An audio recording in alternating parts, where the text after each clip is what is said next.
Hello everyone and welcome to this spooky edition of TeNsHiNe1 Productions.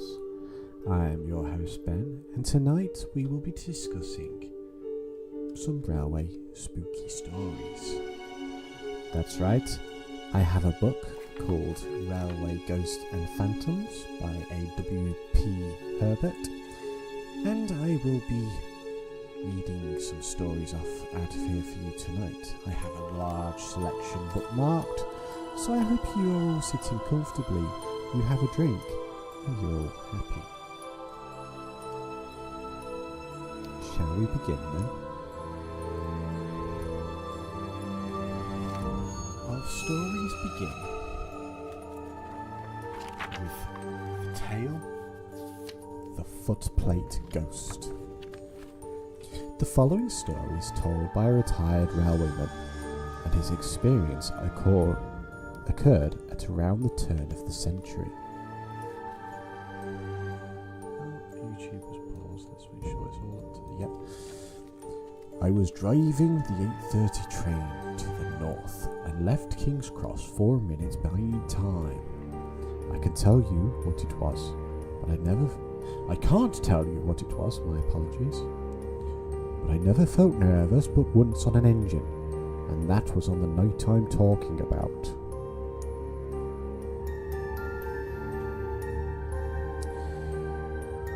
Now sir, I don't know nothing about ghosts or spirits or apparitions, call them what you like, but I'm ready to swear before any judge today that I saw something. Just make sure the sound is balanced. But I'm ready to swear before any judge today that I saw something of the kind that night, and no amount of argument will change my belief. It was just when we were passing through Hatfield town, when, I would take my oath for all I'm worth, that a man stepped from the platform to the footplate, just as easily as though we weren't travelling about 55 miles an hour. I can see his face and dress to this day. It was the saddest face I've ever seen. The eyes seemed to look right through you, and he was dressed all in black. I never felt so terrified in my life. The curious thing is that Dick, my fireman, saw nothing at all.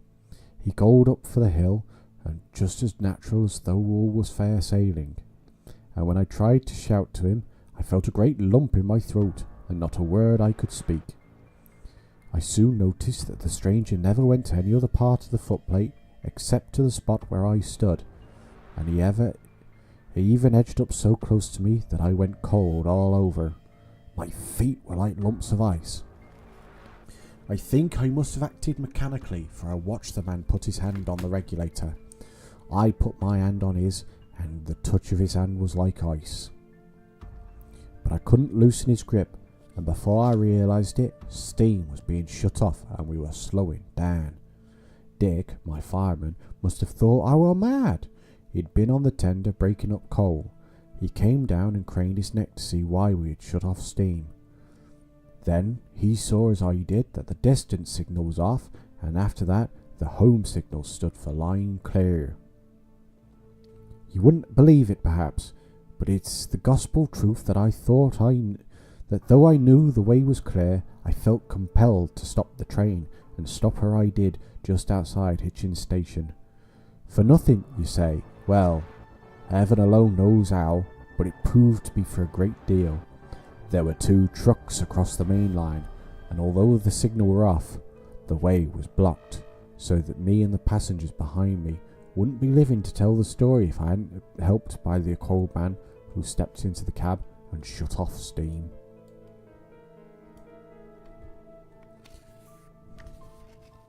Our next story is called Barkston South Signal Box. One midsummer night in 1961, Mr. P. Hanford intended to make some sound recordings on the East Coast Main Line in the Grantham area. The exact location was to depend on the weather. In the early evening, he called at Grantham Station to talk to an inspector he knew there, and told him that he decided to go to Barkston Junction and spend the night there. He asked the inspector for relevant information on possible traffic.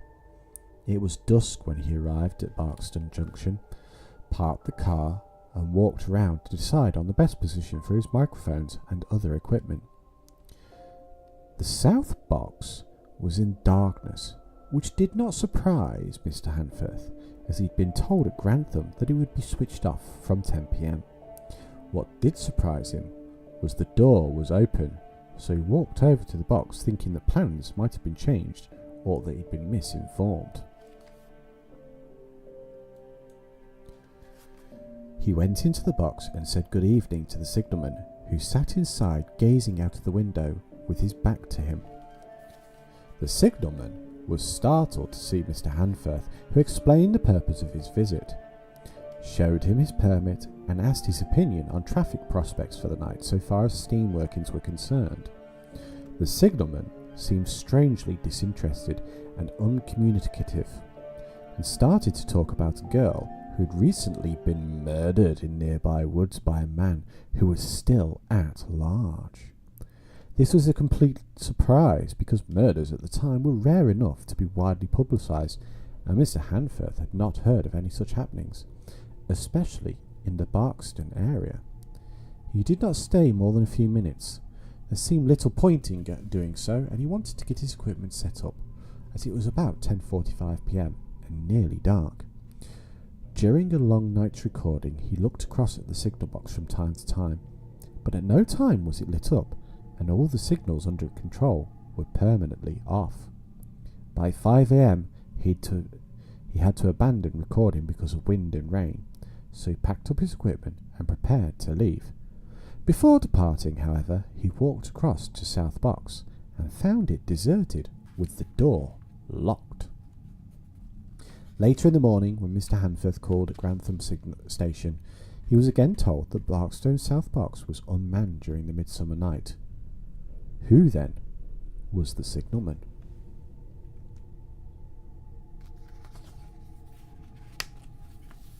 Our next story is called The Clairvoyant's Warning, and is rather famous. If you know this one, please say so in the comments. Any accident has its interesting features that can be put down to human error. It's very easy to be wise after the event, but the case of an accident at Barnaby when a DMU hit a Class 47 on an oil train has the aura of mystery.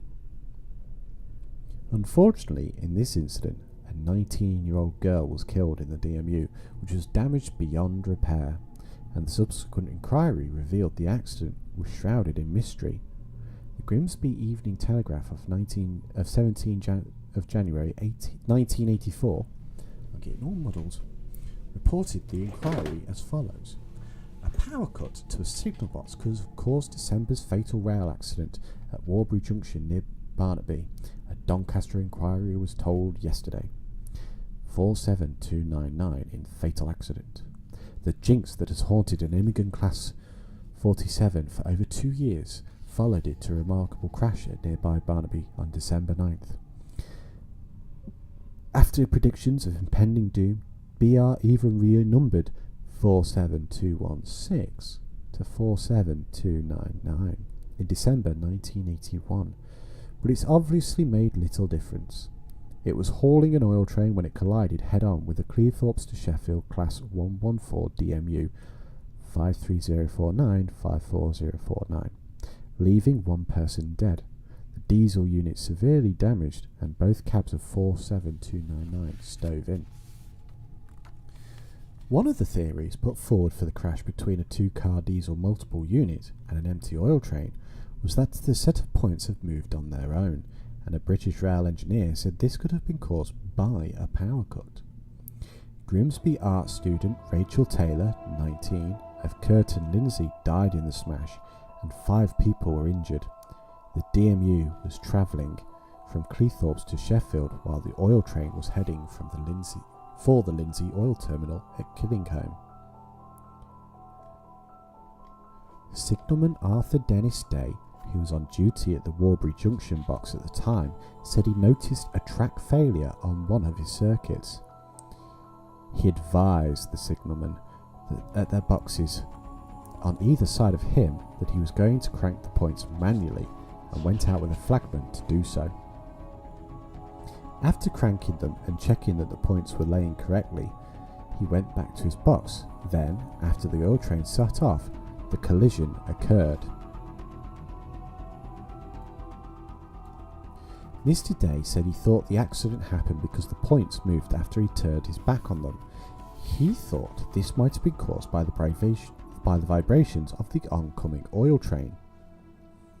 Another signalman, Mr. Reginald Wilson, said he went off duty from the box before the accident and did not know of anything about it until he was told by his son at 10 p.m. While on duty, there had been no problems with the signalling equipment. The driver of the passenger train, Mr. Harold Faulkner of Penistone, said he stopped at Warbury Junction where the signal was at danger, and then received a hand signal to continue.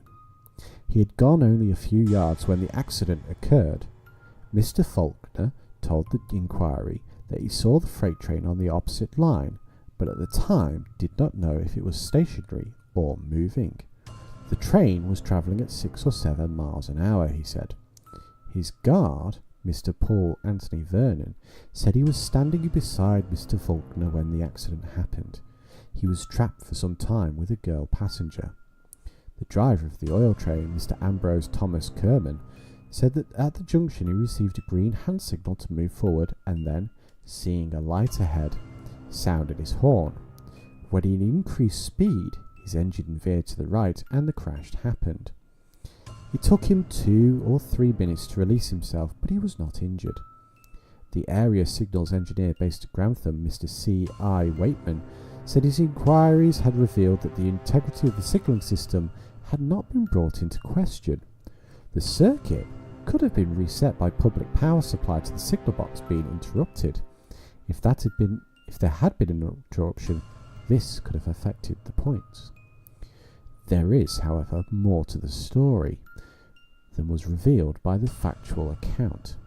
The freight engine was a Type 47, a reliable class of mixed traffic locomotive used all over the British railway system. First introduced in 1962, these locomotives could handle any sort of working and were genuinely popular with train crews. It is, nevertheless, possible for an unexplained chinks to attach itself to anything, and it would appear that something of this nature had affected this particular locomotive. It was said that 47216 had had more its fair share of trouble, and doubts were being cast of its availability. Things happened to it that should have never happened. Such trustworthy class of engines were usually renowned for its timekeeping, trouble-free running, and ease of maintenance, but 47216 was said to be rogue. Although the faults experienced with the locomotive were easily overcome and explained rationally, it gained a bad reputation and was not welcome in some depots. To add to the mystery, a clairvoyant telephoned a British Railways headquarters office and asked if they had a Class 47 locomotive. She was told they had several hundred, but she was asked if she had one particular engine in mind. Number 47216 was the reply, and the clairvoyant then warned that this locomotive would be involved in a fatal crash. This news was startling enough, but soon after, a warning letter was received at the same office. British Rail officers were concerned, and after some discussion, they decided to renumber the errant engine 47299, perhaps wishing to rid the machine of its unsavoury reputation. For a while, all was well, and there were no further problems with the engine. However, the driver of the DMU, waiting for the signal to proceed at Warbury Junction one cold December day, most likely did not know that the locomotive on the empty oil train was being hauled by the now disguised engine number 47216, running as 47299. These questions must be asked. Do point switches move on their own? What caused the power failure just at that crucial moment? Human error is always a possibility, but what forces were aboard that day that were to result in a fatal accident that fulfilled the clairvoyant's warning? Perhaps we shall never know, but it would seem that a tragedy was to happen, whatever precautions were taken. Let me just have a quick drink. I hope you're all enjoying this.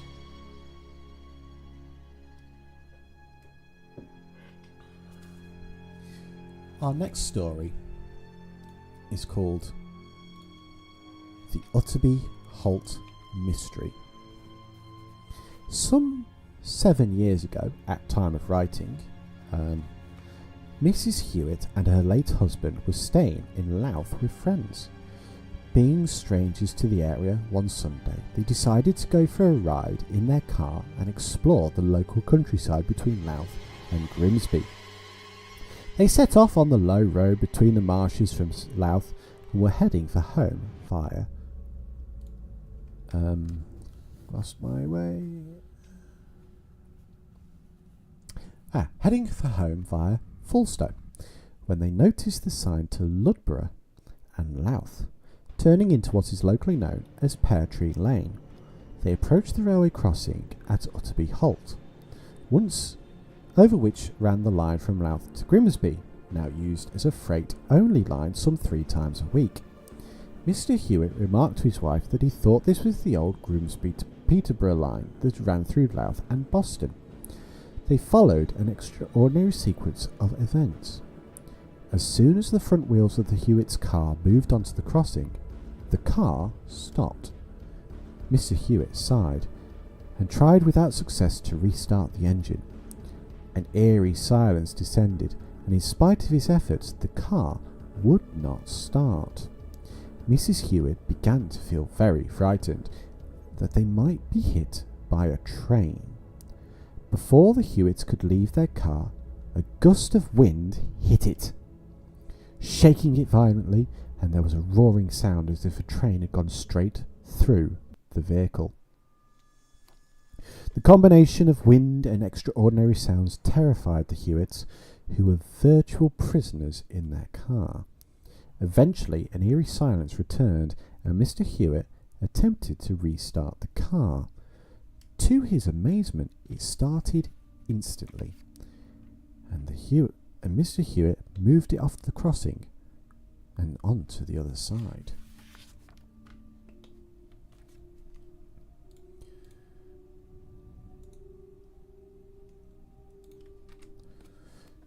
In a state of severe shock, the Hewitts got out of their car and looked around. The rusty track of the crossing was a bed of tangled weeds. The sturdy gates, paint flaking off the surface, were firmly closed against the railway. Set back a little was the crossing keeper's cottage, with its distinctive Great Northern Railway architecture sturdy as ever. It somewhat reassured the frightened couple, who could find nothing unusual to explain their traumatic experience.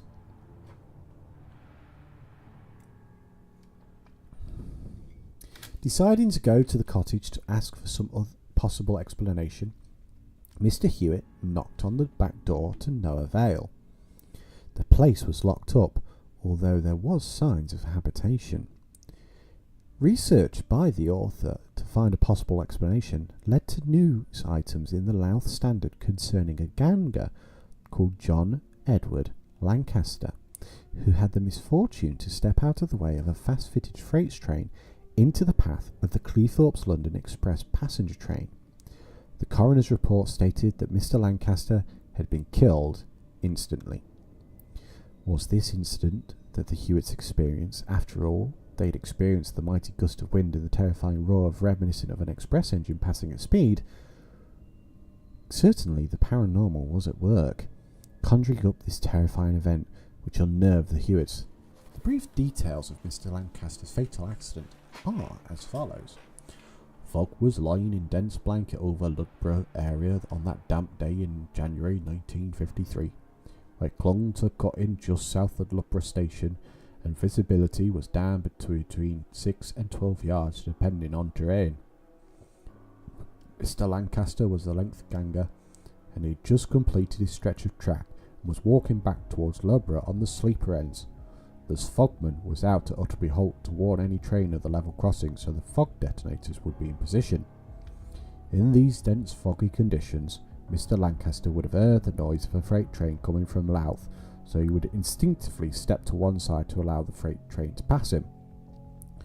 Unfortunately, the rattling freight train would drown the sound of the Cleethorpes to London Express hauled by a recently overhauled B1460, fresh out of the shops and running very silently. And as the driver stated later, he didn't see Mr. Lancaster until he was almost on top of him, so nothing could stop this fatal accident. So it would appear that this dreadful accident had reoccurred in ghostly fashion, possibly to reassert its violent effects and prompt its memory to survive for eternity. Other points of research have failed to provide any other relevant incidents at Utterby Holt, apart from the story of a lady who was killed by a train in the 1920s, when she stepped carelessly from behind a local train from which she had alighted, and the occasion when a broken down milk float was abandoned on the crossing and smashed to pieces by a train, the driver escaping injury. As for logical explanations, they are difficult to find, especially as the forces of the supernatural defy rational explanation. So that for the record, the Hewitt's terrifying experience at Utterby Holt refuses to dissipate with the passing years, preferably preferring occasionally to replay the harrowing series of events that cost a man his life. Are you all enjoying this, people? I hope you are. Our next story is called The Grey Train. Let me just have another drink. Oh dear. The Highlands of Scotland have always been known for their beauty and scenic grandeur, and their attraction to tourists from all over the world is understandable. The average tourist, however, does not see or experience the mysteries and vestiges of the past that recur to the residents of the tiny Scottish villages and hamlets. John MacDonald has lived in the Highlands for all his 78 years, and he has a story to relate that defies belief. And no, I'm not going to do a Scottish accent. Sue me.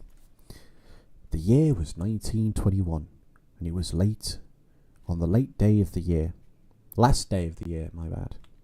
I had been playing with my Meldonian in a concert at the Duphale School, which was situated next to the railway line, was the old Highland Railway.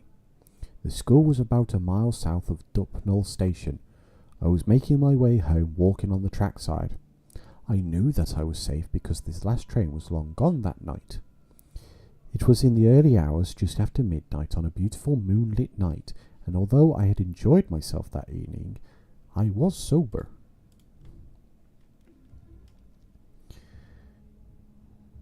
And happy. So I was singing and whistling without a care in the world. I'd just gone through the rocky chasm near the junction where the Perth line curves away to the south, and 100-mile journey. Where I was at the moment, many strange things have been seen during the hours of darkness on the railway line. This particular area between Dava and Duphale seems to have a very mysterious aura about it, and the local folk cannot explain their fear, but never take a chance ere some harm would befall them. Anyway, at this moment I felt a strange offering of fear, and the hairs on the back of my neck started to rise. I had a feeling that there was a train on the line. Now there shouldn't have been. The service trains had finished, and unless the Highland Railway had reason to send a special train at this hour, remains a puzzle. I felt this fear very strong, and I felt compelled to turn and look back along the line, and to my horror, there was a train coming full pelt towards me, clouds of smoke pouring out of its chimney, hauling 4 brightly lit carriages, but with nobody in them. As also, nobody was on the footplate, but the glow of the fire lit the controls up very clearly. I quickly scrambled up the embankment to get out of the way. Then I noticed that the train did not seem to be making contact with the track. It appeared to be about 2 foot or so above the rails, almost floating. It was very eerie and ethereal, and I was dumbfounded, almost unable to believe what I had seen before my eyes. I felt a feeling of terror overcome me as I watched the ghostly train float out of sight in a swirl of mist. I sat on the bank side, unable to collect my thoughts. What had I witnessed? At last I was able to make my way home. I didn't tell anyone of what I had seen. I was too scared to talk to even my friends at the time.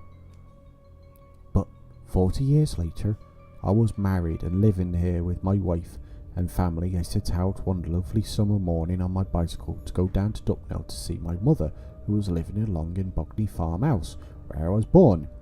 My father had passed some 15 years before, and my mother wouldn't leave the old family home. I was pleased to find her fairly well, but she told me that her sister, Mrs. Robertson, who lived in Carnock near Ducknell Station, had been very poorly. So one night my mother set out to walk down the railway line to visit her. About 11 o'clock, mother set off for home, and when she was coming up the line about a mile from Bogney, she had a terrible fright. She thought she heard a train coming up the line, but she knew there couldn't be a train at this time of night. But she felt compelled to look back over her shoulder, and sure enough, there was the grey train coming up full steam ahead. She hurriedly climbed up the bank and sat down. She then witnessed the terror for the phantom train in its awesome fullness, the smoke pouring out of the chimney, the empty, deserted footplate, the fierce glow of the fire, and the brightly lit but empty carriages, all possibly 2 foot above the track. She agreed with me that it seemed to float. She was terrified and for a time could not move. After a while she was able to resume her journey home and lay down on the couch with her clothes still on, for such was the shock to her nerves. It was daylight when she came to. She was able to go to the door and look out over the line. Everything was calm and still. She looked at the clock. It was midday, and she hurried to the door to wave to the driver of the midday train as it passed. The driver waved back and threw out a newspaper for her, which he always did, and her little dog then ran to the railway and brought back the paper. Mother was astonished when I told her that I had witnessed the grey train many years before. We talked about it in detail for hours, wondering what it could mean, and we were both convinced that something was going to happen on that line.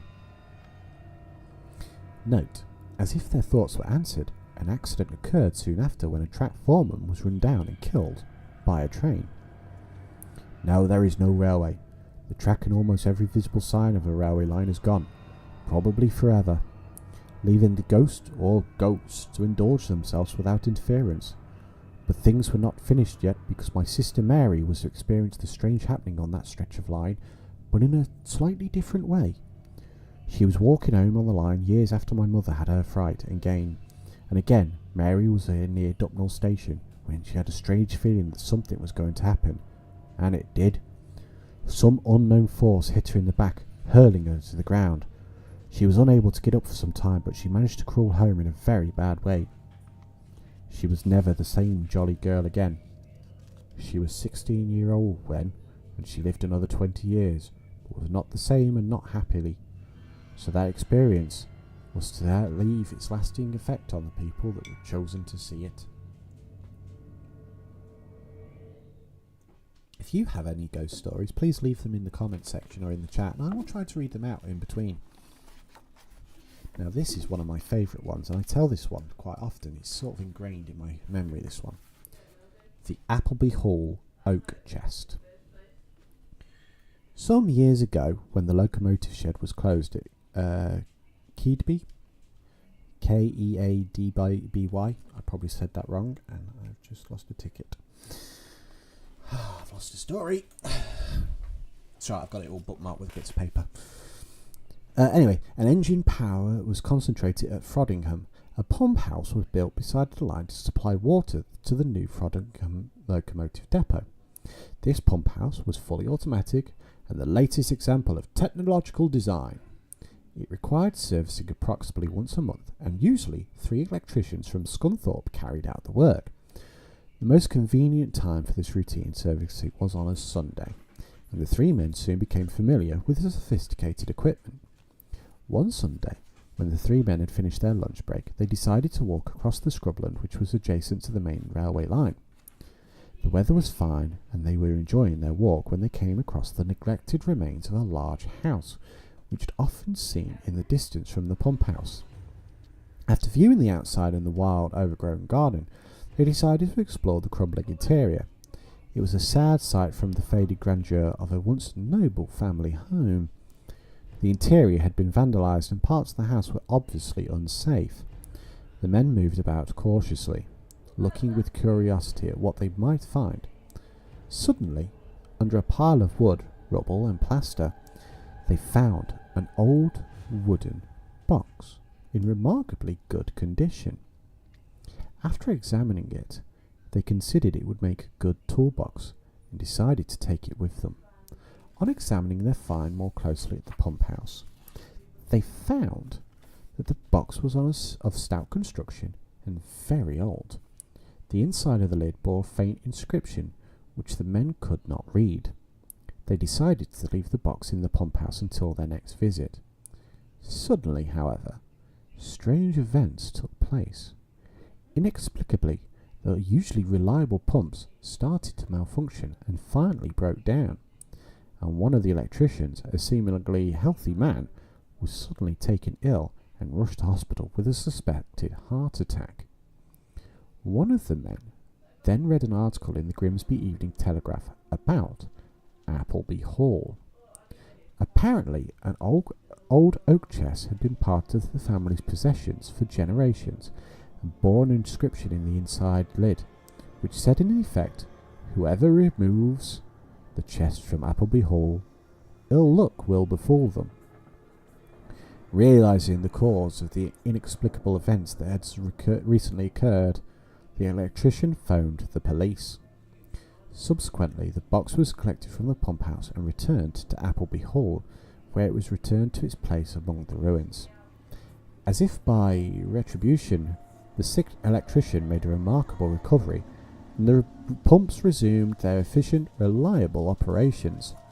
The strange experience no doubt left an undeniable mark on the memories of the 3 electricians, who would never forget the malevolent power of that old wooden box.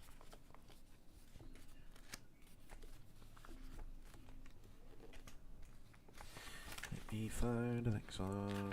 Here we go. Are we all having fun? One moment, please.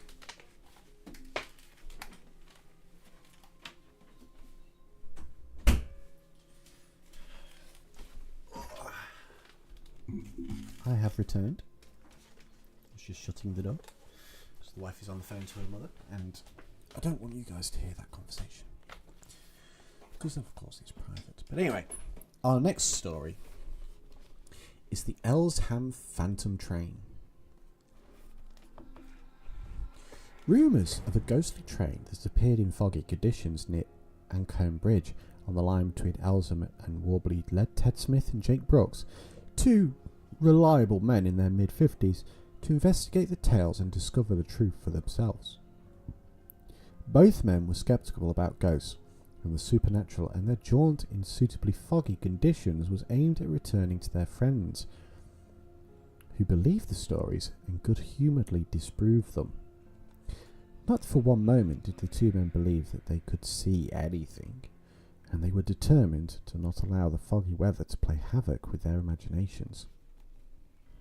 As the light of that winter day faded and the swirling fog closed in, the 2 friends took shelter in the platewayer's cabin at the northern end of the line's long curve. Before long, their confidence changed to an icy fear as they discerned through the enveloping fog the shape of a railway engine lit up by an eerie glowing aura. They were able to make out the locomotive's spoke box and cab, and the glare of the fire reflecting through the spectral plate of the front cab. Knowing that it was basic railway practice to use detonators in foggy conditions to protect signals, etc., as the sound they emitted carried some distance, the men awaited the series of bangs that would herald the presence of a train. Whatever the strange apparition was that held them in its awe, reality would return when the bang announced a train that belonged to this world. "It's a bit strange, isn't it?" asked Jack. Ted nodded. "Doesn't look right to me. Doesn't seem to be getting any nearer." "Surely the fog signals are out," said Jack. "Hope it's not that ghost train they keep talking about." Both men laughed nervously, neither sure of the truth. "Tell you what," said Ted. "Let's go and see if we can see the fogs. Then, when we're sure about them, perhaps we can get a close look at that engine. Perhaps it's broken down." Jack agreed, and they set off down the trackside, treading carefully in case they tripped over a signal wire. Reassuring themselves that the train had broken down, both men felt confident that they would find nothing untoward on the line. Soon, however, they found themselves in a nightmare situation, for although they were walking towards the train, they seemed to be getting no nearer to it. They could see the train, but it seemed to be in a haze or a glowing flame. The two men continued walking, trying to fathom the mystery of the fog-bound train. "Just a minute, Ted," said Jack. "There's something strange going on, and we're not getting any nearer. And look, there's some fog detonators clamped on the rail." Ted frowned and shivered. The fog was getting acrid now. Both men cleared their throats. The haze still surrounded the distant locomotive and train, discernible but somehow blurred. "Come on, Jack, let's go home. I don't like this at all." Jack readily agreed. He was feeling the clammy cold that seemed to penetrate his thick coat and chill his bones. The two men groped their way back to the cabin, occasionally glancing back to see what happened to the strange engine. Nearing the plate layer's cabin, they both stopped and looked back. They could not believe their eyes. The train appeared to have followed them. Strangely, they could not clearly discern the engine in detail, for the haze still surrounded it. Without doubt, the train was following them, and it had passed over several fog detonators without setting them off. Terror gripped the two men as they ran as fast as they could away from the ghostly train towards Eltham signal box. They burst in on the somewhat startled signalman, who was puzzled by the dramatic appearance of the two familiar faces. Ted sank down with relief into a chair. "Harry," he gasped, "there's a strange train on the line coming this way, and it's running through all the fogs without setting them off." "Get away with you," replied Harry. "I have no train on the line. What are you talking about? Just to satisfy you, I'll ring Alcombe Junction box and see if the signalman knows anything about it. If there had been a train on this section, he would have offered it to me." Using his telegraph instrument, he communicated with his colleague. No train had been past him, and his fogs were out. Harry was convinced that he could account for every train he had accepted. Their spirits revived by a cup of hot tea. How British. The two men took their leave of the signalman. By now, the fog had lifted, but it was so dark that it would have been futile to return to the scene of the mysterious train to discover for themselves any clues as to its reality or otherwise. Jack and Ted kept their unusual experience to themselves, fearing the ridicule of their friends. It was not until several years later that they were able to unravel the possible cause of the visitation. One evening in their local pub, the Dog and Rabbit, an old gentleman who had been moved out of the district on retirement returned to visit his daughter, who lived in the area. The old man loved to reminisce and would talk for hours about the past. He was a veritable fund of knowledge. Ted and Jack were drawn into conversation with the old man, and Ted, remembering the mysterious incident, asked him if he could bring to mind any relevant details. The old man's eyes lit up. One second, please. "Yes," he said, "I can tell you all about that. It were in the 1920s, and it was a passenger train from Cleethorpes to Doncaster, and the driver, well, he was a hard, fast driver, and he wasn't popular with firemen. This particular day, a young fireman called Tom Smith, big strong lad with a fiery temper. The driver, Fred King, used to goad them. Always at them, never let them alone, so instead of getting the best out of them, he seemed to be determined to get the worst instead. This particular day, Tom Smith had been out on the drink the previous night, and now had a sore head and a filthy mood on him. King was pushing him hard, telling him he was no good and such, when to King's surprise, Smith started to answer back, and no one ever did that. No, so things worsened, and it wasn't long before they started fighting. An alarming situation on a small cramped footplate. It is believed that one of them moved the regulator and opened it up, with the result that the train was soon out of control. Then reverse curves were coming up, and the train ran through the first curve, but was coming too fast for the next one, and the train left the tracks, killing certainly the driver and fireman and 1 or 2 passengers, I believe. A very sad occurrence, and such violence. They say that the accident haunts those curves, especially in dense fog. But you're not worried about that. Probably an old wives' tale. Anyway, who will have a drink? It's my round.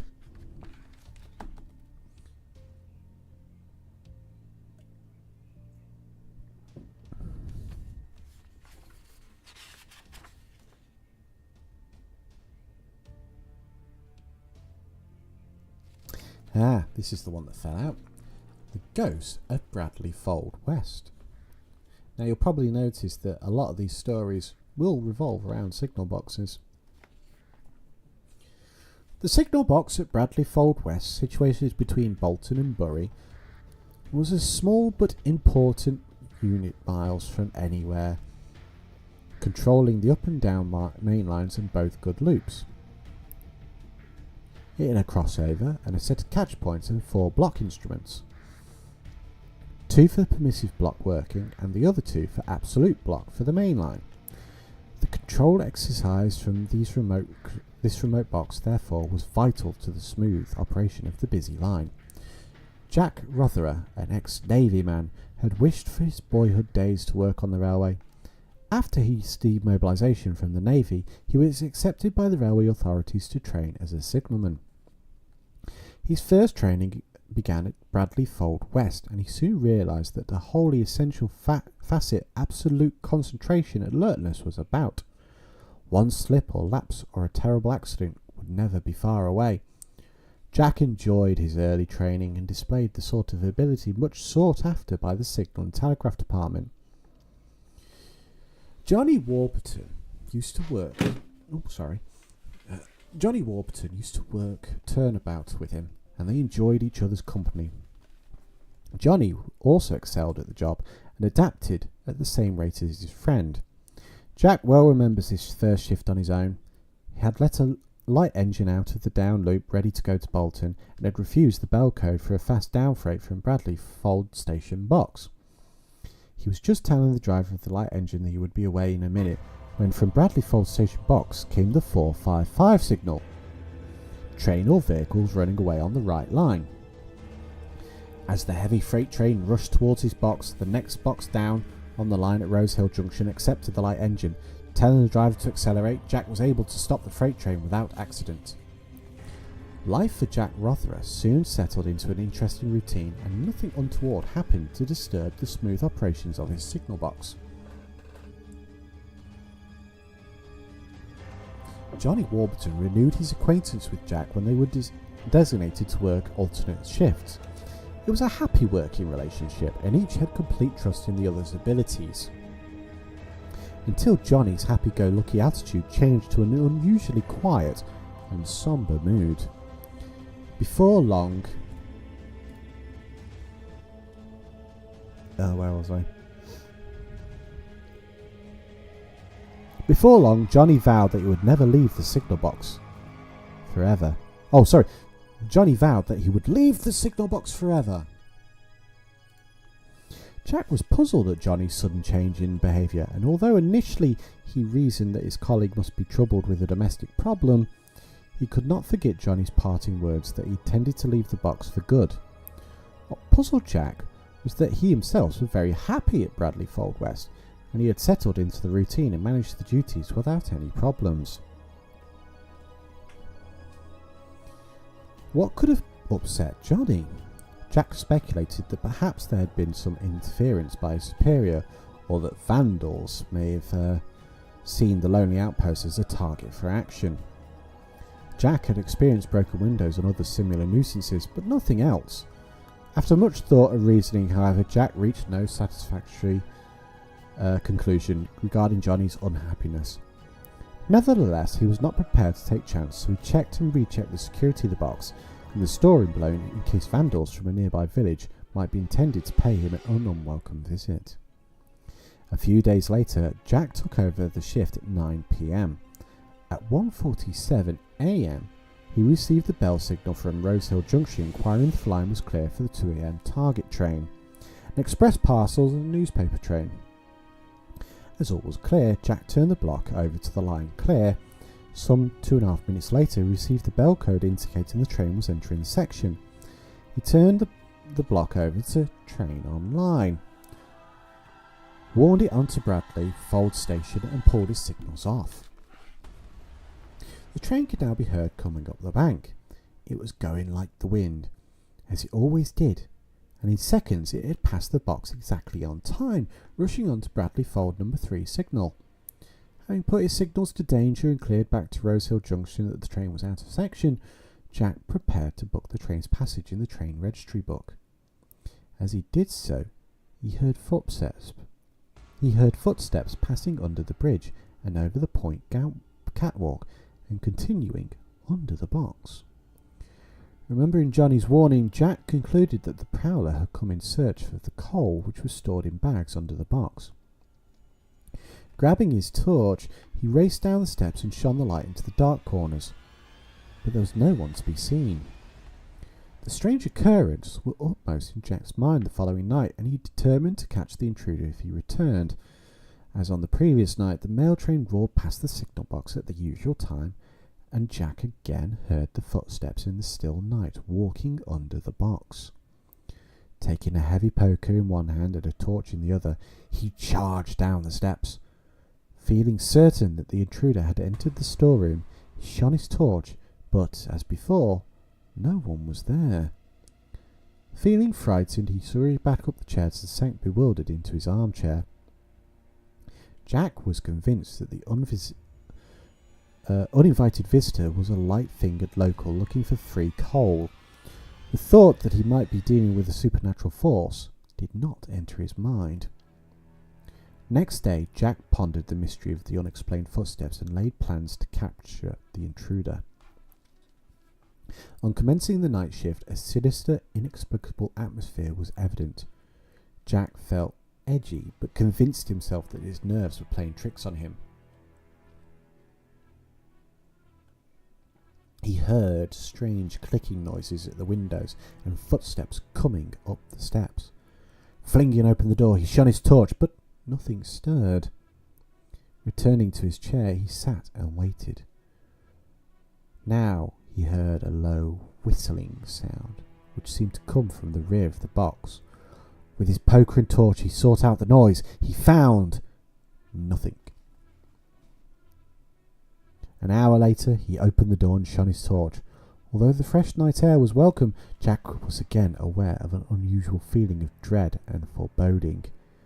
He had never been afraid or apprehensive before, but now he realised that something was amiss. He closed the door and opened the sliding window in the front of the box, looking across the tracks and the clear air showing the gleaming metals of the line. Looking right, then left, he saw the signals with their warning lights reassuring him of their presence. Suddenly, he felt that he was being watched. Turning around quickly, he saw a shadow moving across the ceiling light. He pinched himself and warmed his hands on the fire. Shuddering against the extremes of the cold night air and the warmth of the signal box, what was the shadow and the feeling of being watched? He looked forward to the end of his shift. As the mail tray thundered past and disappeared into the distance, he heard the familiar sounds of footsteps. Rushing down the staircase, he turned the corner to the storeroom, which was fitted with a safety lock requiring 4 turns of the key. Nobody was there, but the air was heavy and a sense of foreboding. Then an agonizing cry rent the still night. Jack hastened to the front of the box, shining his torch along the tracks. To his horror, he discerned a rumbling shape at the side of the line. He ran towards it, fearing the worst, but to his amazement, the figure faded and disappeared as he neared the line side. Baffled and frightened, Jack now understood the significance of Johnny Warburton's warning. But what was the agonizing cry, and the figure laying by the line side? Had someone been killed by the mail train? The footsteps, the mysterious whistling noises, the shadows, and the figure that resembled a body lying by the track. Why had he been witness to these events? In a state of nervous confusion, Jack was unable to answer these bewildering questions. Jack walked slowly back up the steps, numb and shivering. It had turned cold now, but the air remained still. Huddling by the fire, he waited impatiently for a daylight and his relief. By now, Jack was determined to relinquish his night shift duties. The thought of undergoing such traumatic experiences was unthinkable. Years later, Jack was told that some time before his tenure at Bradley Fold West signal box, a man from a nearby village was killed on the line. According to reliable sources, but unknown to Jack, at least 3 other signalmen had experienced the same chain of events, but all had kept their frightening experiences to themselves to avoid the ridicule of their workmates. Another one of my favourites now. Another signal box story. Yes, there is a pattern. The return of the diligent signalman. Signal boxes can be a very emotive place by virtue of their often remote locations, and inexplicable events have been known to take place in them, as you've just heard. Although today these vital units of the railway system are being phased out by the modern fully automated control centres, and there still remains lonely, isolated signal boxes, often miles from anywhere, that on a dark winter's night can conjure up strange happenings and instill fear even in the heart of the most level-headed signalman. The signal box at Claxby, 2 miles from the Market Raisin in Lincolnshire, is a small box constructed in the GCR type of architecture. It lies half a mile from the main road to the Market Raisin in Lincoln, and about 2 miles from the attractive village of Claxby, which clings to the ironstone ridge of the Lincolnshire Wolds. The signal box in its setting is the setting for an unexplained sequence of events that to this day have puzzled the local authorities. For years, the lonely signal box had played its part as an essential signal post on the busy main line without anything untoward disturbing its peaceful operations. One night in the early 1960s, however, its tranquility was upset by strange occurrences. Aubrey Clark, who many years had worked his shifts in Claxby box, was on the night turn. Shortly after 5 a.m, the next box along the line, Halton-Lee Moor, contacted Claxby but received no reply. Attempts were made at frequent intervals to contact Mr. Clark without success. The signalman at Halton-Lee Moor box felt concerned and stopped the next train entering his section and asked the driver to stop at Claxby and see if everything was in order. The driver found the box silent and Mr. Clark slumped in his armchair, obviously dead. Control was informed of the news and the relief signalman, Ted Hudson, who lived in Market Raisin, was summoned to take over the operation of the box. Mr. Hudson knew the box immediately and had known Aubrey Clark well. When Ted arrived at the box, the signalman's corpse had been laid out on the signal frame and was covered with a sheet, from where he was removed by ambulance to the local hospital. The signals were at caution and the train crews were talking on the level crossing. Ted resumed the operation of the cabin and tried to shake off the depressing atmosphere that now prevailed the small room. Mr. J. Daubney, who was a relief signalman at Warbury, and Bretnaby, mentioned earlier, relieved Ted at about 5:30 p.m. As Daubney felt that the box reeked of death, Ted decided to burn Aubrey's old armchair and replace it with another to remove the visible signs of the tragedy. Mr. Daubney was in charge of the box for the rest of that week, but felt uneasy. He rang haltingly more frequently to talk to someone, fearing that the lonely hours would revive the still recent memories of the death of Aubrey Clark. The following week, Ted Hudson undertook the 6 p.m. to 6 a.m. shift. The first 2 nights passed uneventfully, but on the third night, Ted heard the sounds of heavy breathing, which seemed to come from the armchair. When he rose and looked around, the breathing stopped. He walked to the door and looked out, but no one was there, and all was still. But when he returned to the chair and sat down, the breathing started again. Ted convinced himself that the sound came from the birds nesting in the eaves of the rafters, and banged the walls with a brush. The wooden walls shook, and the alien noise echoed around the small building, and for a while the noise stopped. After a while, the heavy, strenuous breathing began again. The sound was louder now and seemed to fill the box. Impatiently, Ted went outside with a brush and prodded the eaves to drive out any birds that might be disturbing his peace. However, not a single bird flew out. On returning to the box and resuming his duties, he was more puzzled than frightened, for he did not believe in ghosts. The following night, the same sound disturbed his normally peaceful night shift. As he could find no logical explanation, he decided to accept whatever it was, but resolved to keep the mystery to himself to avoid the ridicule of his workmates. On his last night shift of the week, Ted had been told that the plate-laying gang would be undertaking essential track repairs near the box starting at midnight. Unknown to Ted, however, this work had been postponed.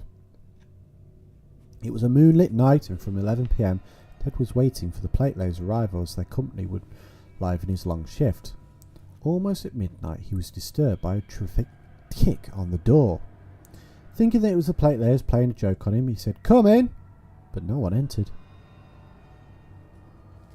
He had hardly sat down again when there was another strong kick at the door. "Come in!" he repeated, but again no one entered. Somewhat perturbed, Ted flung the door open, still believing that the platelayers were playing tricks on him. He looked outside, and there, at the bottom of the steps, was Aubrey Clark. Dressed in his motorcycle gear, his helmet glinting in the moonlight. Aubrey, in fact, travelled to work on a motorbike scooter. On reaching the box, he would take off his helmet, put it over one arm, while his tuck box was held under the other. He would climb the steps, and on reaching the top would kick the door, and whoever was on duty would open the door for him. Ted stood and stared at the apparition in amazement, unable to believe the sight of his old friend before his eyes. Then the vision faded, leaving Ted feeling totally bemused. A few weeks later, Ted relieved Bob Webster at about 5:45 a.m. Bob, normally a level-headed signalman, looked ill and at ease, and asked Ted if he had heard any strange noises in the box. The two men exchanged experiences and found that they had heard the same noises of heavy breathing and the kick on the door.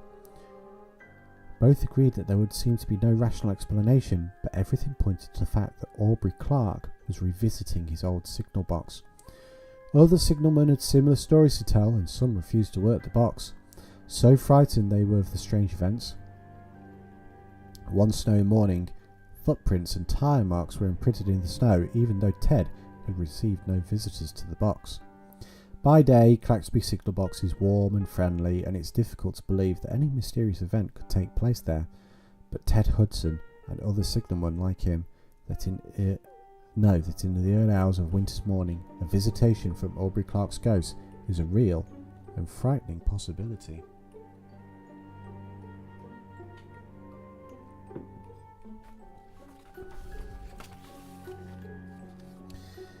My next story is called Arnold and the Green Morris Miner. In the first premonition, Mr. Reynolds saw himself standing on the footplate of number 43106 leaving Bridgenorth. Smoke blew first, with some covered wagons heading for Bewdley, As the cab began to cross the bridge, the first full-span crossbeam collapsed as a green Morris Minor car was passing underneath. The cab was filled with steam and flame as the engine fell through the bridge. At this point, the premonition ended. Mr. Reynolds' second premonition again took place on the footplace at number 43106, leaving Bridgnorth. He saw himself look back along the train and then remember the first premonition. He realised the impending danger and looked up the road where he saw a Morris Minor coming down the hill. He told the driver to stop as the bridge was going to collapse. When he refused, Mr. Reynolds climbed off the engine and watched it fall through the bridge onto the car, steam and smoke erupting from the cab as it did so. The first wagon fell onto the wreckage, and so the premonition ended. The third and final premonition was situated on the corner of the Castle Walk. Mr. Reynolds saw an engine leaving Bridgnorth and a green Morris Minor coming down the hill towards the bridge. As the cab of the engine moved over the bridge, the engine fell through, the cab falling first and onto the car that was passing underneath. Mr. Reynolds related these premonitions solely to his wife Ruth. A few weeks later, Mr. Walker told Ruth of a premonition that he'd had the previous night. It was identical to Mr. Reynolds. The latter decided that it was time to visit the bridge and examine the suspected area. He discovered loose rivets and serious fretting which had occurred between the main beam and the first three crossbeams on the right-hand side only. The bridge had been cleaned and repainted 2 years earlier and had found to be sound.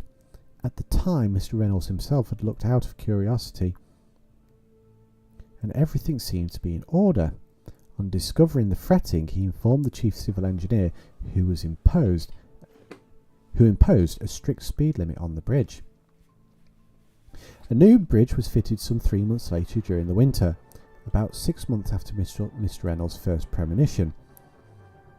He experienced unexplained noises, mainly thumping and banging. One night, he and his wife witnessed a vague aura of a human form on the firebox top of number 43106. It lasted a minute before fading, and then both sensed a feeling of impending danger. After the bridge was repaired, Arnold, as they named the apparition, disappeared. Mr. Reynolds believes that he was a ghost of the future, possibly of someone who was not supposed to die should the bridge collapse. In other words, the driver of 43106, the driver of the green Morris Minor, or Mr. Reynolds himself. On another occasion, Mr. Reynolds had just gone to bed when he had the feeling that there was a fire on the site. He dressed himself, borrowed a torch and went outside. He walked along platform 2 and noticed smoke coming from the signal box. By the time he reached the box, the first flames had started. Although the fire was put out in 20 minutes, about £3,000 worth of damage was done, mainly to electrical system and interlocking mechanism. Whether Arnold could be blamed for the fire, Mr. Reynolds could not be sure, but his comings and goings certainly seemed to leave a trail of misery and unease. For him, Bridgnorth would always be associated with the antics of a ghost that obviously liked railway engines and would appear from time to time to warn of impending accidents. I love this book. It's actually a really nice book.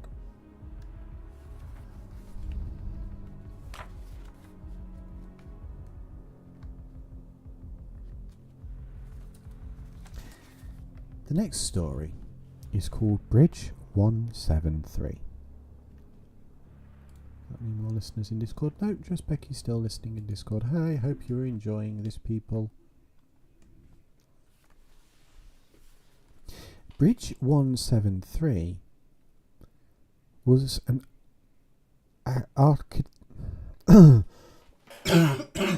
beg pardon. Agricultural, there we go. Bridge 173 was an agricultural occupation bridge spanning a deep railway cutting and was used by the local farmer to give access to both line-side fields. It was a very sound brick structure and had been built above about 1868. But it had the notorious reputation of being called Lover's Leap, no doubt due to the fact that several suicide attempts had been made from its high parapet, most of them fatal. One particular night, young John Armitage, a very junior past engine cleaner, had no notion of the brooch's notoriety. I cannot speak. Notoriety. He had just fired up and sat down to rest. His mate, driver Sam Webster, gave him a smile of approval and said, "Good lad, young John. Now put your injector on, shut it off when you've got nearly a full glass. Then have a few minutes. I'll tell you when to fire up again just before we go up bank." Young John did as he was told. This was his first mainline trip, and he was grateful to Sam for his advice, and also for him taking him on the trip. The shed running foreman had asked Sam if he would take young John, as there was no one available at the time. He explained that although the lad had not been on the main line before, he was good, reliable, and a sensible lad. Sam, without any hesitation, had agreed, knowing that to wait for the first available fireman would delay his train's departure. Young John had been delighted. He had done a reasonable amount of pilot work, firing for some of the older shunt link drivers, and had also fired on the local pickup, but this at last was the real thing.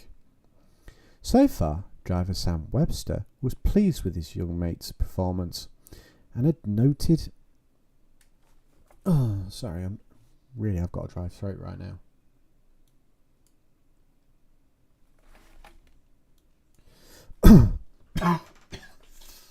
Oh dear. How long have we been going?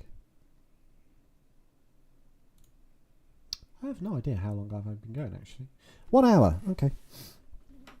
So far, driver Sam Webster was pleased with the young mate's performance and had noted with approval how he had used his firing shovel to spread the coal systematically round the firebox and his ability to fire up through the firehole door trap without having to open the door. With a little bit more experience and confidence, he would undoubtedly make a good one. Young John, seated on his cabside fireman's seat, looked interestedly about him, poking his head out from the cab to get a little cooling draught. He noticed that they were about to enter a long, deep cutting and marvelled at the way the cutting must have been cut through almost solid rock. The track took a right-hand curve, and for the first time he saw the bridge standing high above the track. Approaching the bridge, he had a shock. Although it was getting dusk, he was certain that he'd seen someone or something fall from the bridge. Frozen with shock, momentarily he recovered his scattered wits and shouted, "Sam, stop! Someone's jumped off the bridge!" Sam acted quickly. As a mainline driver, his reflexes were excellent. Smartly closing the regulator, he made a partial application of the steam brake, paused, released it, paused once again.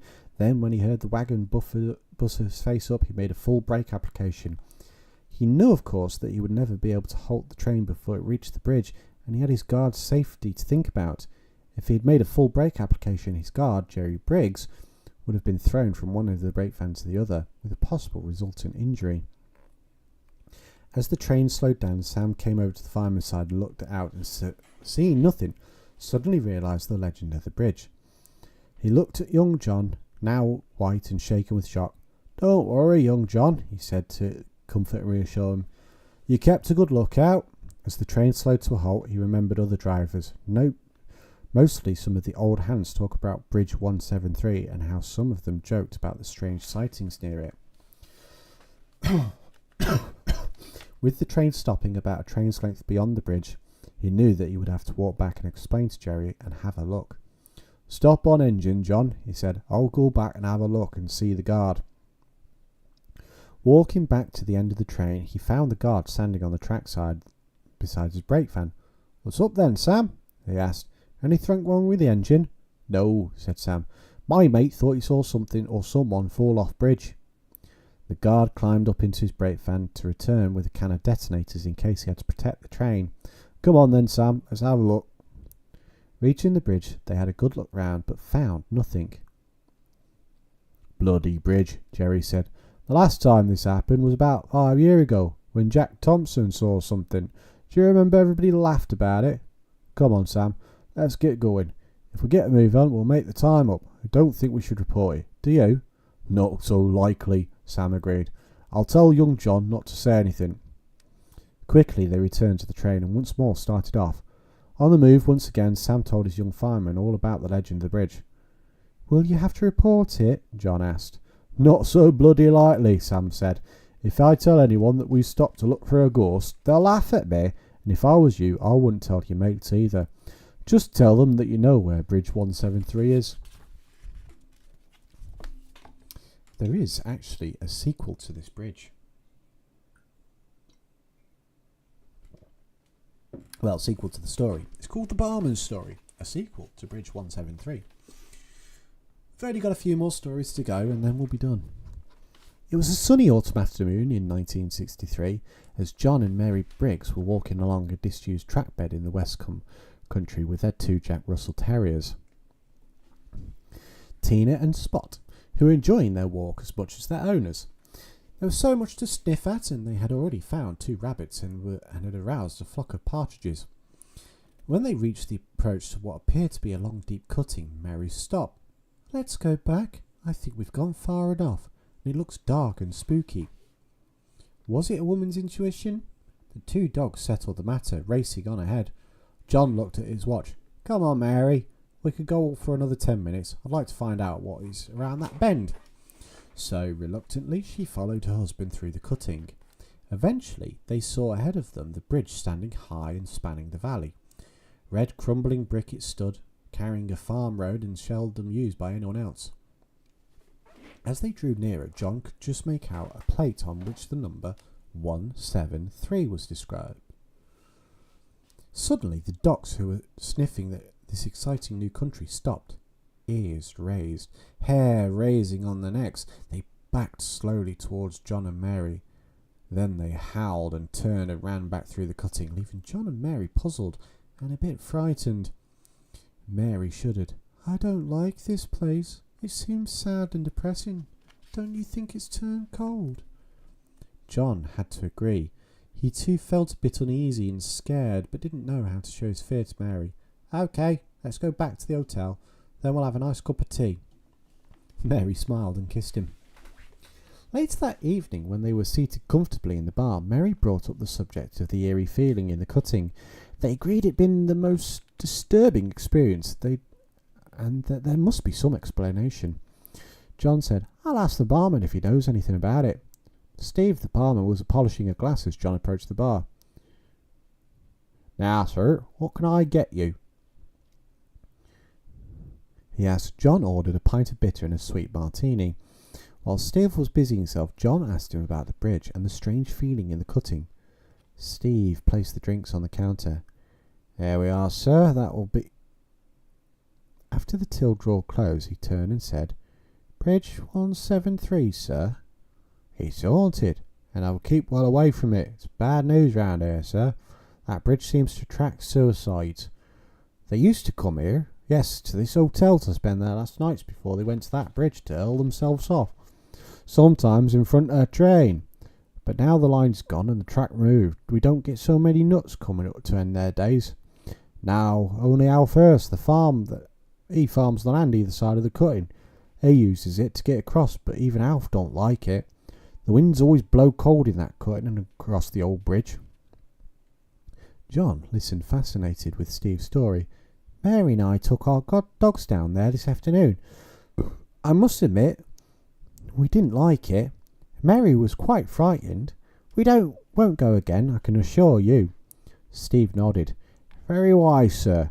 They used to call the spot under the bridge Lover's Leap. It's a brooding, desolate place, that. Mary came over to the bar. On that, the 2 men stopped talking and smiled at her. Can I have my drink? It seems as if you two will talk all night, she said. Let's go and sit down, dear, she said to her husband. She took his arm.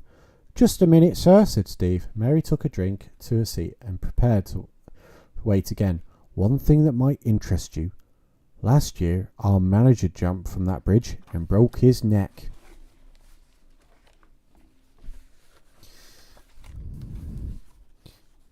We now jump very far into the book, to the story called The Train in the Night. The village of West Dereham lies on the branch line that served Fort Village, Denver, Royston, Abbey and West Arnhem, and the terminus at Stoke Ferry. the Great Northern Line that runs south through King's Lynn to Eel, and the branch line was situated about halfway between the two towns. Passenger traffic was withdrawn on 22nd of September 1930, and final closure to goods and the cessation of the railway services took place on the 31st of January 1966. The feature of our story, LiVeStReAm, was formerly known as Abbey, then was LiVeStReAm. On 1st January 1886, the name was changed again on the 1st July 1923 to Abbey and LiVeStReAm, and then it's now stayed until the closure of the station. Mr. A. Dixon of West Bridgeforth, near Nottingham, writes to tell me of a very strange occurrence that happened to him and his wife while they were living in LiVeStReAm in 1954-55. Mr. Dixon worked on a local farm on the outskirts of the village, which in those days only had the benefits of a goods service, which I suspect only ran when demand warranted it. The farmers used it to convey the produce and general goods were carried on occasion. One night, Mr. Dixon woke with a start. He could hear a noise. He leapt out of bed and peered out a window. The Dixon's house commanded a view over the railway where it ran through the village. Mrs. Dixon, waking up, wanted to know what the excitement was about. She soon joined her husband at the window. They both listened. They could hear the sound of a train coming to the village. The clear night seemed to amplify the unmistakable sound of a steam engine getting nearer. They looked at each other, then peered out of the window again. Then they saw it. An engine pulling two coaches passing slowly along the rusting line. As he slowly chuffed out of sight, the Dixons were puzzled. Where would a passenger train be running at about 3 a.m? Who would be opening the gates and operating the signals? Still wondering, they returned to bed and sleep. The following day, Mr. Dixon mentioned the incident to his workmates on the farm. They looked at each other and grinned. One man said, "Yeah, been dreaming. No passenger train runs down this line for years." But the Dixons were adamant they knew what they'd seen. It was very real to them, and neither could be accused of romancing or being under the influence of drink. Mr. and Mrs. Dixon went to have a look at the line. It was very rusty and overgrown, and there was no sign of anything having travelled on it for a long time, although the goods did occasionally use it. No solution has been offered to solve this incident, and it will remain an unusual mystery.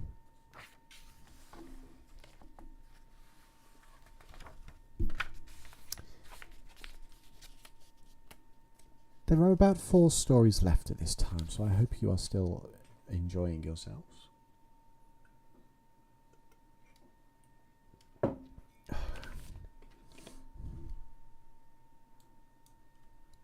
Our next story is called Gas Lamps and Ghosts.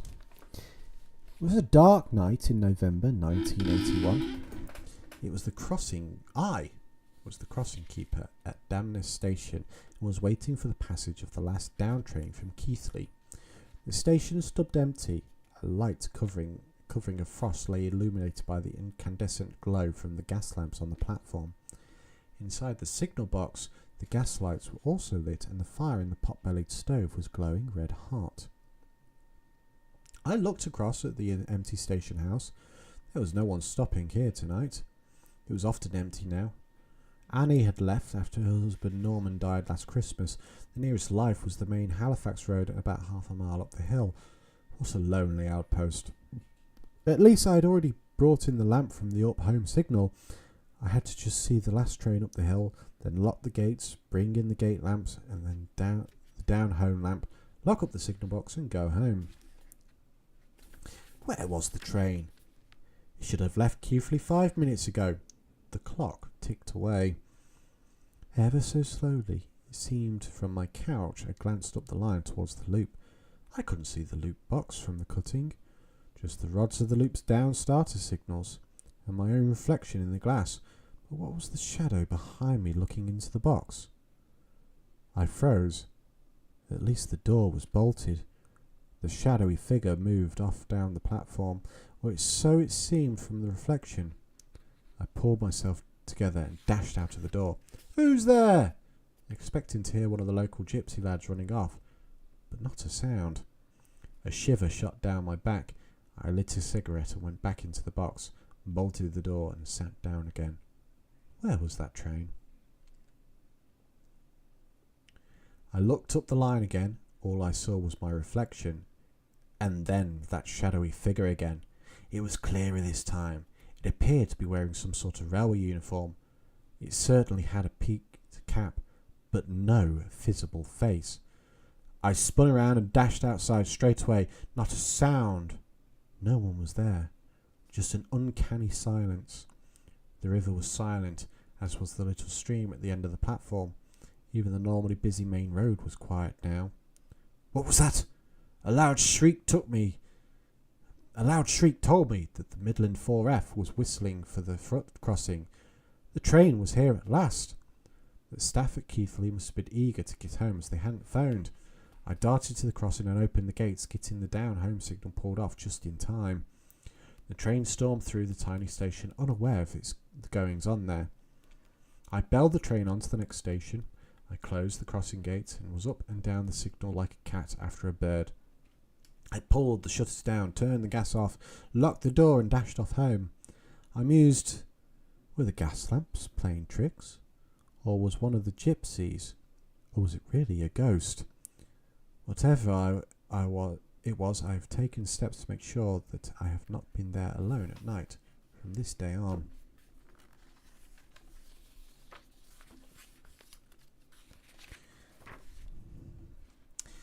Our next story again goes to Scotland with the wreck of the Scottish Mail.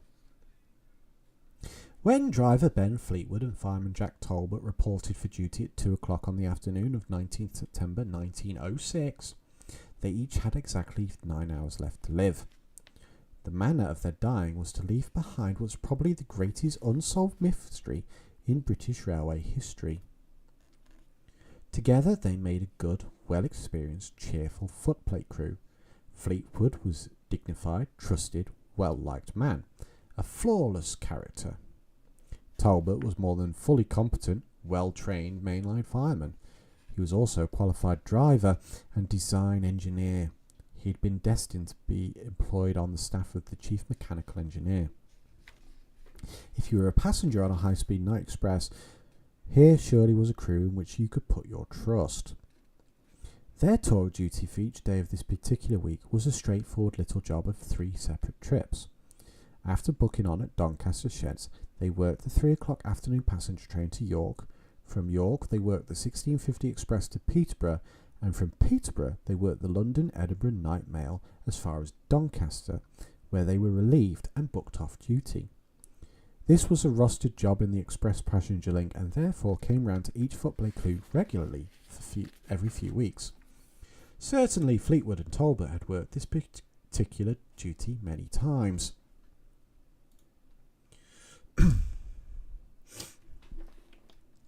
Both men knew the route thoroughly. The locomotive hauling a train was well within its capabilities. The night was dry and fine. Visibility was excellent. The train was running exactly to time and under clear green signals. Yet this footplate crew and 12 of their unsuspecting passengers were about to die. After a few minutes before 11, the train was approaching Grantham, the only stops before Doncaster. On the platform at Grantham stood a station inspector and a small group of post office employees.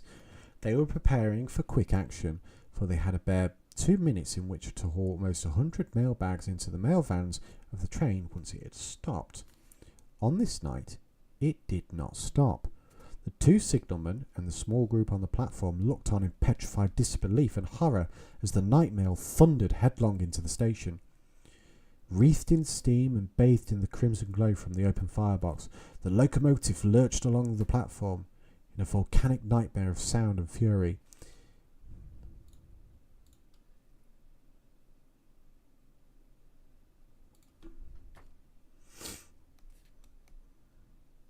I've lost where I was now. Sorry, I was checking something.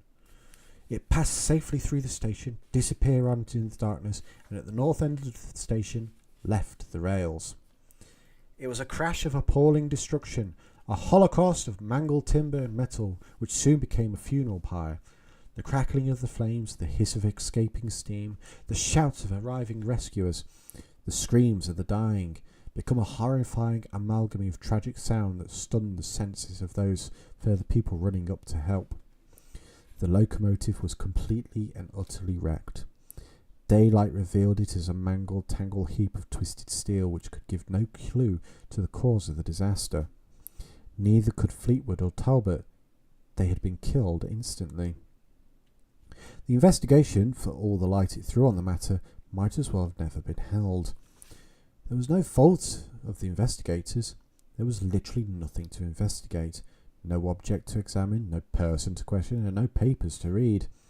The night mail had stormed at high speed through Grantham Station, raced out into the darkness, and crashed. The stark simplicity of that statement says it all that can really be said about this mystery. Various people offered a miscellany of improbable solutions, but no one explanation held much more water than the other. If there was a popular theory, it was simply that both men had forgotten where they were on the railway line in relation to Peterborough and Grantham. But Grantham was a busy, well-lit station, and the two signal gantries guarding it from the south had signal layout which was totally unique to Grantham. Either man on the footplate could read this signal layout as easily as telling the time by the town hall clock. It was easily proved that they were both awake. The signalman had a clear view of the footplate, and both enginemen were standing on their respective sides of the footplate, the driver at the controls and the fireman standing close to the boiler front, as the train came storming into Grantham Station. So, the wreck of the Scottish Mail passed into railway legend, and whatever happened on the footplate of the locomotive that tragic, horrifying night, none of us shall ever know.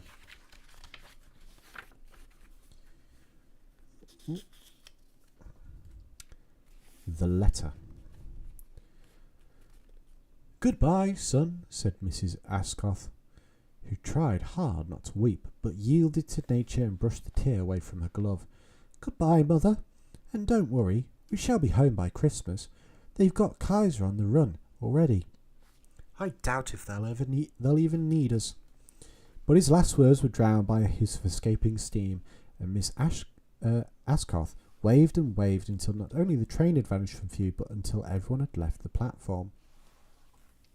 "There, there, Mrs. Ascough." It was Tom Farrow, the station master. "Don't take on so. Your Bob will be home before you know where you are." He put his arm gently round her shoulder and guided her to the station entrance. She went reluctantly, and he watched her set off for her house down Station Road. That night, Mrs. Ascough said her prayers. She always said her prayers, but that night she said her prayers more fervently than usual.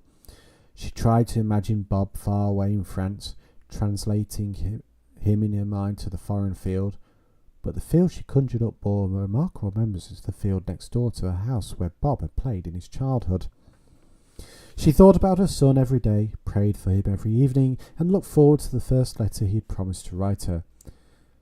But when the letter came, it was brought by the postman. It was not brought by the postman. Mr. Farrow, the station master, brought it. It was a small letter, a letter in a brown envelope, an envelope with a stamp and with OHMS written upon it. Mr. Farrow stayed with her until she had read the letter's brief sentence, and he stayed with her until the light faded, until she went to bed, alone to pray and to mercifully sleep. The following day, Mrs. Ascough walked down the road to the railway station. She thanked Mr. Farrow for his kindness and stood on the platform gazing down the line, listening to the wind in the telegraph wires, looking at the silver ribbons of rails as they converged and curved away into the cutting beyond the village.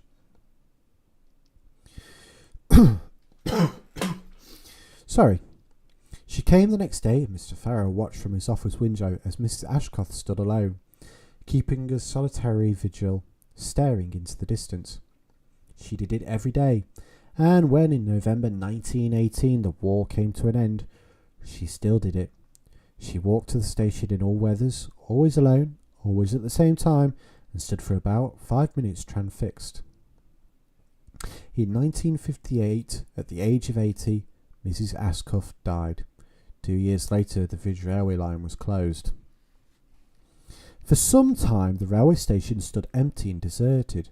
The signals and the signboards were all removed, and one day, the premises were bought and converted into a house. Maureen and John Parker made an excellent job of the alterations and lived happily at Station House for many years. As newcomers, they knew nothing of Mr. Farrow or Mrs. Ashcroft, or of Mrs. Ashcroft's only son, until one night after Christmas in 1981. It had been a bitterly cold day, and that night a blizzard sprang up. The Parkers, snug indoors, were about to go to bed when simultaneously they both felt they heard shouting outside. The noise of the storm was by this time so great that both doubted their own ears, but someone seemed to call, "Bob!" and another voice replied, "Mother!" They stood still in the hall at the foot of the stairs, listening, craning, and John Parker stepped to the window and drew back the curtains. Looking out across the platform, he thought he could discern the figure of an old lady, standing by the platform edge, staring up what had been the railway track. And when he looked again, there was another figure moving towards her, a man, a soldier, in a peaked cap, carrying a slung rifle. Parker motioned his wife to join him, but when he looked back, there was no one there. There was no woman, no soldier, only drifting snow, driving and piling up outside the door. Despite his wife's protest and piling up that he was a fool's errand, Parker struggled into his coat and boots and strode out into the blizzard along the edge of the platform. There was not a soul in sight, nor were voices, nor footprints in the snow, nor any living mortal thing. He returned to the house, closed the door behind him, and took off his coat, shedding snow onto the carpet. It was only when he took off his boots that he noticed a piece of brown paper sticking to the sole. Carefully he removed it, and brushing the snow from it, he saw that it was an envelope, a small brown envelope, an envelope with the initials OHMS stamped on it. And there was a letter in it, a letter just one line long, a line that began with, "Dear Mrs. Ashcroft, I regret to inform you." This is our second to last story now, so I hope you've all had a good time. This one is called The Midland Brake Van. It is not difficult to imagine weird and sometimes inexplicable happenings and visitations in isolated places such as dark and wet railway tunnels, remote signal boxes lit up only by the flickering oil lamps throwing emotive shadows everywhere, or the gaslit rural stations, deserted yet atmospheric. The silent, empty platforms seeming to recall passengers who have passed and are now part of the great unknown. Even deep railway cuttings conjure up an aura of mystique. It is of course only too true that some of these places just mentioned have been the scene of tragic accidents, and the past often clings to the scenes of accidents. One such story concerns an unexplained visitation which occurred in an old Midland Railway brake van many years ago. In fact, shortly after the railway groupings in the early 1920s, to the unenlightened, the interior of a brake van at night, lit only by the guard's hand lamp and the intermittent flames from the open flap of the stove, would be so full of flickering shadows, emotive shapes, and ethereal mystical patterns as to perhaps unnerve even the most strong-willed creature. The story of what happened to goods guard Edwin Carter, in charge of the old Midland brake van working back to Grimsby from Stainforth one cold winter's night, was told to me by his nephew Clive, who, on his retirement from South African Railways, where he'd been employed as a freight foreman, was on a visit to his hometown. Uncle Edwin, Clive had to admit, was a bit of a character, and he had been around a lot. But of all the stories he told, there were many. The tale about his particular trip in the old Midland brake van was one that he swore was true and totally unexplained.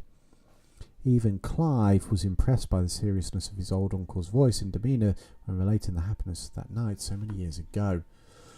Beg pardon.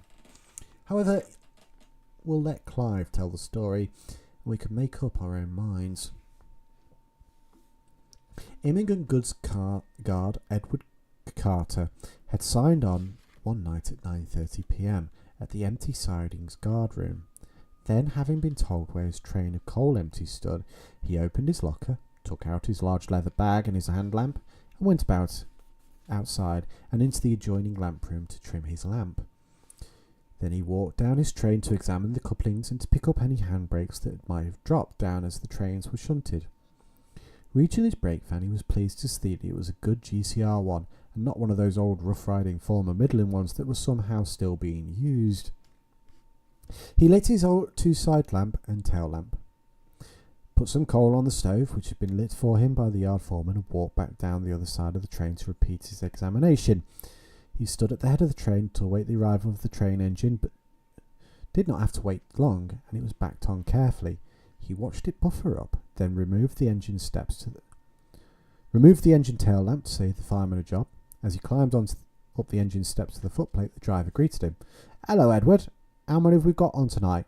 "Only 35, he replied.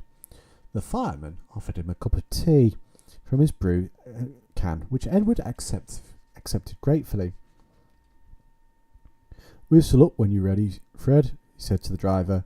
"Draw up when the peg comes off and I'll get in."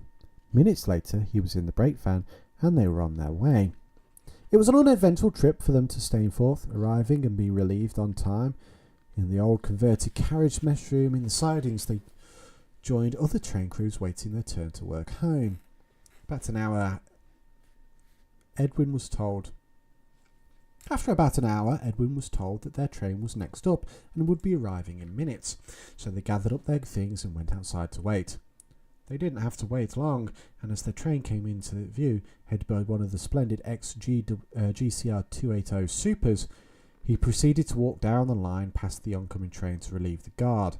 The coal train came slowly past, and he looked up to see to his disgust that the brake van was one of those tested ex-Midland Railway Rough Riders. Edward stood waiting for it to approach and came to a stand. He saw the train guard clamber down and greet him. "Hello, mate. You've got 30 on for West Marsh, a single load, and you're in a rough trip. The bloody thing rocks and rolls all over the place, and it's cold and draughty, although I've tried to build the fire up for you." Edwin climbed up into the brake van and went inside. He looked twice at the huddled up figure opposite the guard's seat, adjacent to the brake van wheel. Whoever it was evidently asleep, and Edwin thought it was unusual that the other guard had not mentioned that Edwin had company for the ride home. After all, it was nothing very strange for train crews to ride home in the brakes on occasion. However, he was not too bothered and went outside on the veranda to wait for the driver to whistle up and to signal their departure. On hearing the whistle, he held up his hand lamp out and waited for the whistle blast of acknowledgement, then went back inside the brake, sitting down on his seat opposite his travel companion. He could see a little of the man in the dim interior, but could make out a uniform and a shiny peak cap. Edwin thought, "I'll not disturb him when we get to Gaines. He might be a Scunthorpe guard passing through Thorn North." He went through his usual routine, going outside on the veranda to look at his train to see if there was anything untoward, such as signs of hot boxes. But apart from the odd spark of a swinging brake block here and there, nothing coming into contact with the wheel, which was quite normal, everything was all right. By going back inside the brake, he was about to sit down for a few minutes and have a few minutes shut-eye when he noticed, with a shock, he was alone. His travelling companion had gone. Whatever had happened? The brake van front door was still secure, with a wedge under the door bottom to make it fast in the door frame, so he could not have gone out that way. Edwin began to have his doubts. Had the man existed? Could it have been a trick of the shadows? Had he imagined it? He thought hard. He'd seen the uniform and the shiny cap. The figure had been royal, all right. For the rest of the journey, despite of being bounced and bound by the corkscrew motion of the brake, Edwin could not take his mind off the experience. A rational man, he did not like mysteries. To him, everything was black or white. There were no grey areas for vague, unexplained theories. He looked hard at the seat on the other side of the brake that his companion had seemed to occupy, and he willed the ghost or wherever it was to materialise again, but nothing happened. As if it would, he thought. I must be getting old or prematurely senile. Perhaps I've been dreaming. Sorry. The crowded thoughts took his mind off everything until, with a lurch, he realised they'd arrived at West Marsh Sidings, and he would now leave the old brake van with his inexplainable presence to someone else. When the train came to a halt, he wound down the brake wheel and climbed down onto the ballast. He walked down the train to the engine and uncoupled between the tender and the train, then clambered up onto the footplate. Had a good ride, Edwin? Asked the driver. Edward grimaced. Rotten. Not your fault, though. I was shaken up and banged about, but I've arrived here in one lump, so I can't grumble too much. But I tell you this, I'll take good care that I never ride in it again. Oh, I missed a bit there. But I'll tell you this, I never want to see that brake again. I've got its number, and I'll take care that I'll never ride in it again. Edward decided not to tell the driver and fireman about the queer figure because he would only get his leg pulled. After he left to go home, he could not resist going to have a look at the old Midland brake again. The moon had appeared from behind scuddling clouds, briefly lighting up the scene and the solidness of the van. Seemingly curiously ominous as he approached. Then he spotted something. He stopped in his track and his mouth fell open. On the veranda was a dark figure. It was in the shadow of the veranda's overhang, but it was there. Edward ran forward, convinced that someone was having a joke, but as he got nearer, to his amazement, the figure melted into the night, and the moon was again obscured by the night's clouds. About a year later, when talking to a Starnforth guard, he mentioned the experience. It appeared that this guard had also seen this mysterious passenger on one occasion, and it was assumed that it was a ghost of a guard who had died in the brake van some years earlier whilst travelling home. Evidently, the Stainforth man knew all about the apparition, but were not unduly concerned about the phantom passenger who travelled home with an earthly colleague. Our final story for tonight is called Runaway Trucks. Mr. E. Lee Anderson recalls an incident during the last war when he was in the RAF, stationed in Lincolnshire, as he travelled by train from his home near Bedford. One foggy Sunday night in February, he caught a late train from an almost deserted Bedford station. As is often the case when one embarks from a dark, lonely platform, he had the feeling as the train wound its way through the flat, fog-shrouded countryside that he was the only one on the train. After gazing out of the misty and dirty windows of the compartment for a while, he snuggled down into his greatcoat and dozed off to sleep. The train normally took several hours to reach Lincoln, stopping and starting at frequent intervals, although nobody seemed to get on or off, and no one joined him in his compartment. Then the train came to a halt with a jolt that awakened him immediately and nearly deposited him on the carriage floor. He looked around, but he was still alone in the compartment. He could hear steam blowing off from the engine. Rubbing the misty window, he peered through it, but could make out very little in the darkness outside. Plainly, though, they were nowhere near a station. He sat for a while, wondering what could have caused the sudden halt. Then, pulling the strap would release the window, he slid it down. Putting his head out, he gazed up and down the track. He could see nothing but fog-bound fields and a few lighted windows on the train he was in. Obviously, he was not the only one on it, but nobody else seemed to be taking any notice of the stoppage. Then he heard the crunch of running footsteps, and a man appeared out of the mist near the front of the train. As he approached, Mr. Anderson could see the man was wearing what looked like a dark uniform of a railwayman, and was waving his arms about. He appeared to be shouting something, although it was not easy to make out what he was saying. Then, as he drew near, the words became clear. "Runaway trucks!" he was shouting in a hoarse voice. "Runaway trucks!" Then he had gone by and was running towards the end of the train, soon disappearing into the mist. Almost immediately, the train jerked into motion and continued on its slow progress. Mr. Anderson sat back in his seat, nonplussed. Why had the train stopped suddenly, and just as suddenly started again, And who was the man running by the side of the track? What did he mean? Was there some danger? But nobody seemed bothered. The driver of the train was obviously proceeding, albeit at a slow pace, but seemed unconcerned by the running man. But there was nothing that Mr. Anderson could do. He was in a compartment on his own, in a non-corridor train, unable to communicate with anybody. The train arrived at Lincoln without further incident. A few people got out, mostly service personnel, and went in search of the RAF lorries lined up in the station yard which would take them to their respective camps in the country. Mr. Anderson, still puzzled about what he had seen, joined them. As he climbed aboard his own lorry, he saw a group of friends. It appeared that they travelled on the same train, although he had not seen them. They had also noticed the train stopping abruptly, and though one or two had looked out, none of them had seen the running railwaymen or heard the shouted words. He later made inquiries of all airmen he could find who had travelled on the train that night, and discovered that he was the only one who had seen the running man or heard his shouts. After thinking about it for some time, he eventually decided that he must have been half asleep when the train shuddered to a halt, and imagined the rest of the incident. Years later, however, he wondered. He read a newspaper about some trucks which had broken free in a siding on the same line and smashed into a train coming the other way, killing the driver. Could he have been seeing something from the future about to happen? I thank you all for joining me tonight on our Halloween special read-along.